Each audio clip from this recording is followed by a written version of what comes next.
వెనుకటి సంవత్సరం అంటే 8 సంవత్సరాల నుండి గారు పెళ్లి చేసేవారు. అంటే ఆ షావుకారి కూతురు కూడా పెళ్లిడు వచ్చింది.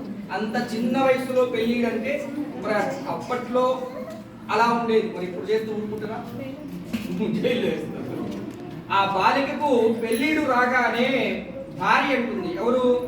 లీలావతి, షావుకారి యొక్క భార్య అంటుంది, ఏమండి మన అమ్మాయికి పెళ్లిడు వచ్చింది అంటే అన్ని సంవత్సరాల దాకా వ్రతం చేయలేదు షావుకారి. వాయిదాల మీద వాయిదాలు వేసుకుంటూ అంటే కోరిక కోరుకునేటప్పుడు ఒకటి ఉంది, కోరిక నెరవేరాలంటే ఒకటి ఉంటుంది. షావుకారి ఎప్పుడైతే అమ్మాయికి పెళ్లిడు వచ్చింది, వివాహం చేద్దాం అని భార్య అడిగిందో, ఈ షావుకారి తన దగ్గర పనిచేసేటువంటి ఒక దూతను పిలిచి, ఓ దూత, మా అమ్మాయికి మంచి మనస్సు గలవాడు, తెలివైనటువంటి వాడు, వ్యాపారం తెలిసినటువంటి వాడు, ఆ పరివారాన్ని అంతా పెళ్లి కొడుకుతో సహా తల్లి తల్లుడిని వారి పరివారంతా మన ఇంటికి తీసుకొని రా, మంచి పెళ్లి కొడుకుని తీసుకొని రా అని చెప్పగానే ఈ పనివాడు అన్ని దేశాలు తిరిగి తిరిగి తిరిగి చివరికి కాంచనగరం అనేటువంటి ఒక ఊరిలో ఒక యోగ్యుడైనటువంటి షావుకారికి తగ్గట్టుగా పెళ్లి కొడుకు దొరికాడు.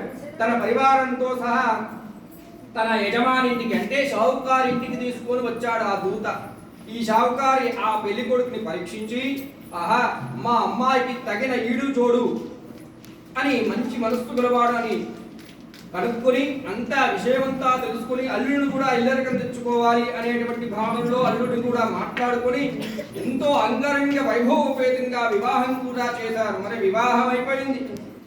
మరి ఉన్న బంధువులు కొద్దో గొప్ప ఆ అందరూ ఉన్నప్పుడే వ్రతం చెయ్యాలి కనుక ఆ షావుకారి భార్య అంటుంది, ఏమండి మన వివాహం చేశాం, చాలా వైభవోపేతంగా, మరి వ్రతం చెయ్యాలండి, చాలా సంవత్సరాలు అయిపోయింది, ఇక వ్రతం చేద్దామండి, అల్లుడు కూడా ఇల్లరికం తెచ్చుకున్నా, అల్లుడితో సహా వ్రతం చేద్దామని భార్య అడగగానే అప్పుడు కూడా షావుకారు ఏమంటున్నాడయ్యా అంటే, ఇప్పుడే కదా అమ్మాయి వివాహం చేశాం, చాలా వివాహానికి చాలా ఖర్చు అయిపోయింది అనుకున్న దానికంటే అని, అల్లుడితో సహా వ్యాపారానికి బయలుదేరి వెళ్ళిపోదాం అని సిద్ధపడి ఉదయాన్నే మరి 16 రోజుల పండుగ అయిపోయింది, అల్లుడితో సహా వ్యాపారానికి బయలుదేరి వెళ్ళిపోయాడు అల్లుడితో సహా.